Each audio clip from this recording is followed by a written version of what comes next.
ओम श्री सतगुरुदेवाय नमः। श्री परमात्मा ने नमः। दुख जो दारू पुस्तक जो अज किस्त नंबर 2।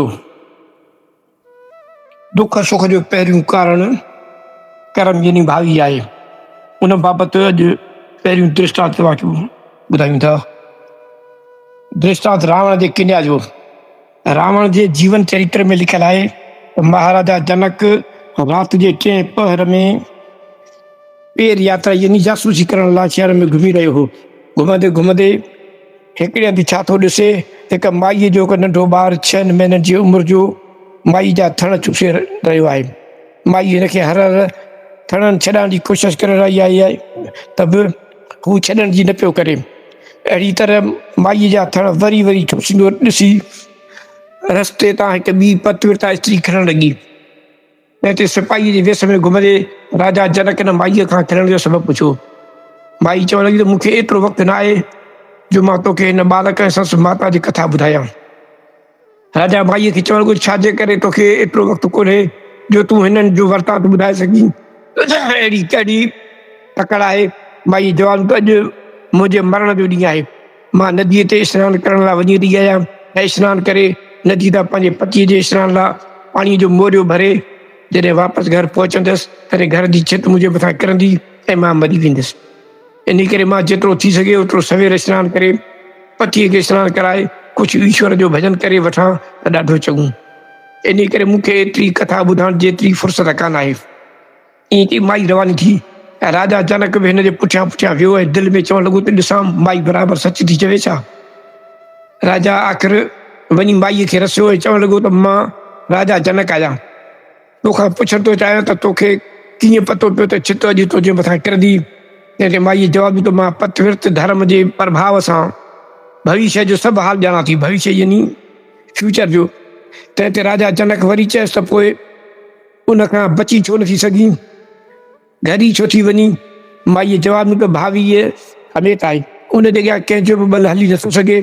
तंहिंते राजा चयसि त कंहिं देव धनुज यानी ईश्वर कोटीअ में आयल ब्रह्मा विष्णु महेश आदि जो वस्त ज़रूरु हली सघंदो हूंदो, भावीअ खे मिटाए सघंदा हूंदा। पतिव्रता स्त्री जवाबु ॾिनो त भावीअ जे अॻियां कंहिंजो बि वस हली नथो सघे। इन तां कंहिं संत हेठीं तरह सवयो चयो आहे, शेष सुरेश महेश थके विधि ना किसी से लखी उल्टी रघु सूं नरग सूं बली रावण सूं नई वामन सूं तन सूं न हटी उन पांडव सूं दुर्योधन सूं कुछ नाए चली जब औद घटी कंगना शिशुपाल के हाथ रहे विधना कुछ और की और थटी।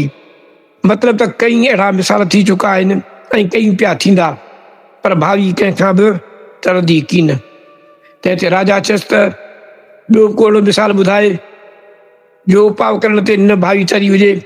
माई चयसि त हा उहो रावण ते अचण वारी आहे। राजा पुछियुसि त कहिड़ी। तंहिंते उन पतिव्रता माईअ हेठीं तरह जे वर्तांत करे ॿुधायसि त रावण खे हिकु कन्या उत्पन्न थियण वारी आहे जा भंगीअ जे पुठ सां प्रणाई वेंदी। अनेक उपाउनि करण ते बि भावी न टरंदी। जेकॾहिं तोखे ससु पवंदो हुजे त वञी ॾिसजांइ। एतिरो चई हू पतिव्रता स्त्री हली वई ऐं राजा जनक बि ॻाल्हि खे साक्षात करण लाइ हिन माईअ जे पुठियां पुठियां वियो। माई नदीअ मां सनानु करे गागर खे पाणी जी भरे रवानी थी।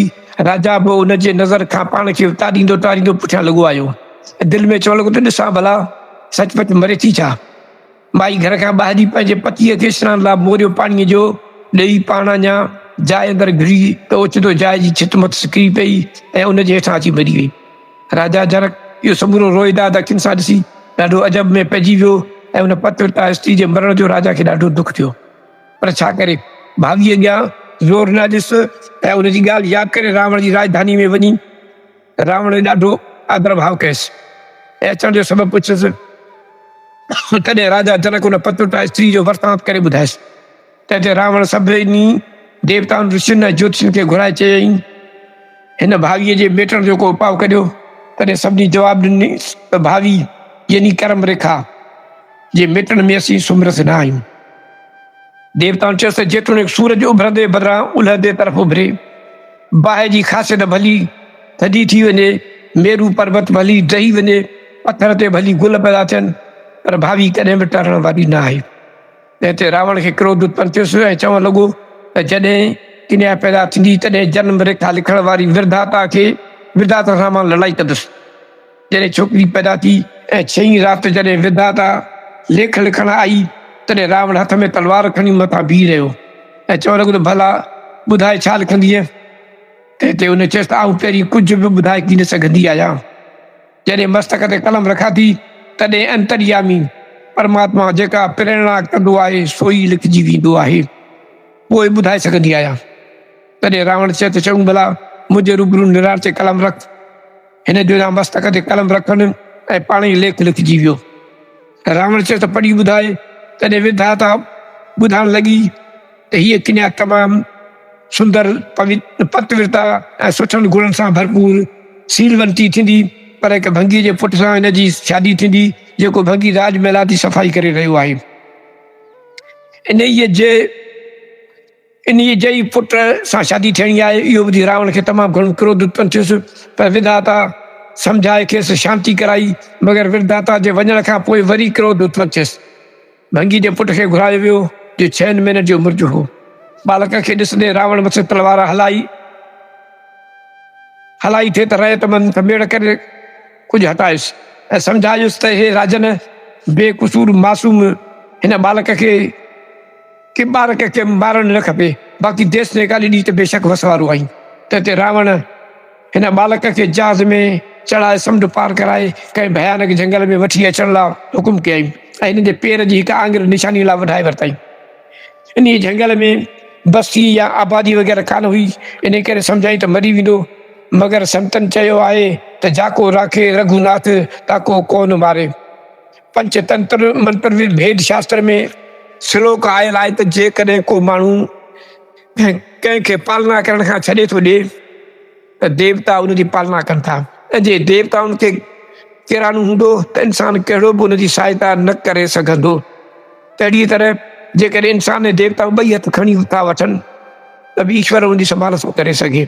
यानी जंहिंजी ईश्वर रक्षा थो करे तंहिंजो को बि वार विंगो करे नथो सघे।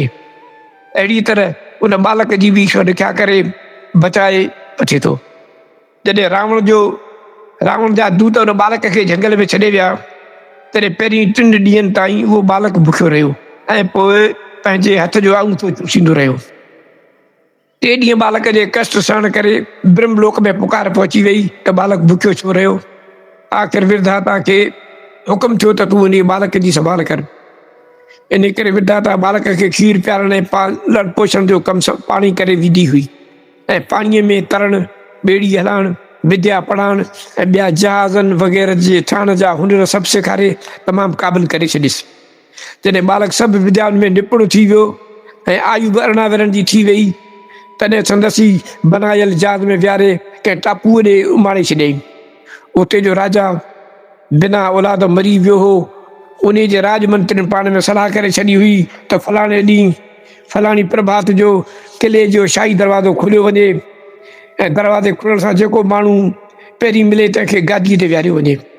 इन ठहिराउ पटांदड़ उहो ई बालक पहिरीं उन्हनि खे दरवाज़े ते मिलियो। तंहिं करे हिनखे राजगदीअ ते विहारे देवगति नालो रखियो वियो। देवगति जी विधाता खां सिख्या पढ़ायल हुई, इन करे राजनीतिअ कार व्यवहार में तमामु क़ाबिल निकितो ऐं हिन जी वाखाण मुल्का मुल्क फैलिजी वई ऐं संस फोटू बि मुल्कनि में पखिजी विया।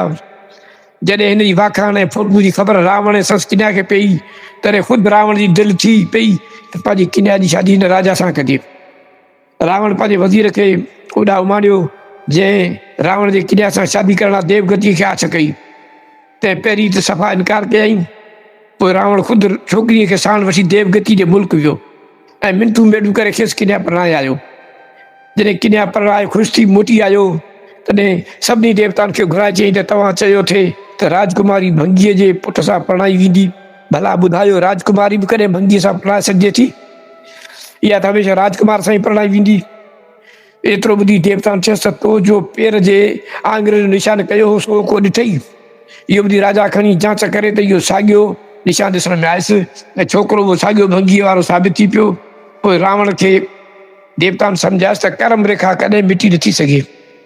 तॾहिं रावण बि भाॻीअ खे अमेट सम्झी हर शौक़ खां आजो थी वियो राजा जनक जो पतिव्रता स्त्री जी ॻाल्हि जो आज़मूदो वठण वियो सो बि भावीअ खे अटल सम्झी दुख सुख खां आजो थी वियो।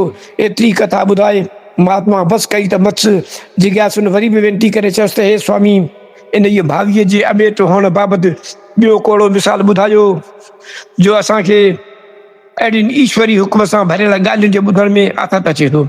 ऐं ते महात्मा भगत त्रिलोचन ऐं संदसि स्त्रीअ जे विच में हलियल गुफ़्तगू बाबति वर्णन करणु लॻो। भगत त्रिलोचन ऐं संदसि पत्नी जी गुफ़्तगू। अॻे समय में त्रिलोचन नाले हिकु वैश्य ईश्वर जो परम भगत ही गुज़रियो आहे। भगत त्रिलोचन जी स्त्री तमामु कंकाली यानी गैती कंदड़ हुई, या थोरी घणी ॻाल्हि तां खिट पिट पई कंदी हुई, थोरो ई दुख सही थी न सघंदी हुई। तंहिंखे भगत त्रिलोचन केतिरा ई दृष्टांत ॾेई सम्झाईंदो हो त मन हिनखे को संतोष अचे। पर भगत त्रिलोचन पंहिंजी स्त्री खे हेठी तरह सम्झाए रहियो आहे त हे स्त्री बिना भोगे प्रारब्ध कर्म कॾहिं बि नाश नथो थिए। तंहिं करे तूं दुख सुख खे प्रारब्ध कर्म जो नतीजो सम्झी पंहिंजे चित्त खे शांत कर। त हिते संदसि स्त्री चयसि त हे महाराज पहिरीं मुंहिंजी शंका निवृत करियो, पोइ तव्हांजा वचन मां मञींदसि। भगत चयसि उहा कहिड़ी तुंहिंजी शंका आहे, सा खोले ॿुधाए। त हिते स्त्री चयसि त हे प्राणनाथ तव्हां जो चओ था त प्रारब्ध कर्म यानी भावी बिना भोगे नथा छुटनि, से रुॻो साधारण इंसान लाइ या देवताउनि ऋषियुनि मुनियुनि साधुनि संतनि ऐं ॿियनि पशुनि पखियुनि आदि लाइ बि जे ईअं ई आहे त पोइ जेके देवता ईश्वर कोटि में आहिनि तिन खे बि भोगड़ा पवंदा छा? स्त्री जा इहे वचन ॿुधी भगत त्रिलोचन जुदा जुदा मिसाल ॾेई पंहिंजे स्त्री खे हेठी रीति सम्झाए लॻो। संध्या जो समूह हो, बडे जी साई तीज जो ॾींहुं हो।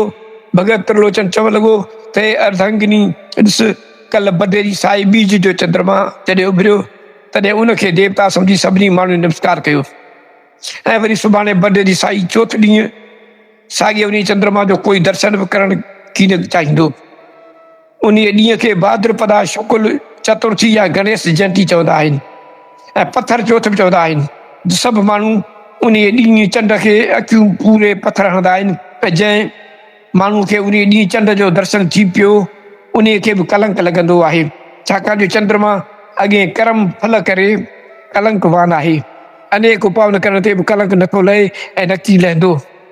जेके बि उपाउ चंद्रमा पंहिंजे दोष दूर करण लाइ कया से सभु हेठि ॾिजनि था। सकंद पुराण में लिखियलु आहे त चंद्रमा पंहिंजे दोष दूर करण लाइ हिमालय पर्वत ते वञी शिवजीअ जो आराधन कयो। चंद्रमा तमामु कष्ट सही महादेव जी उपासना करणु लॻो।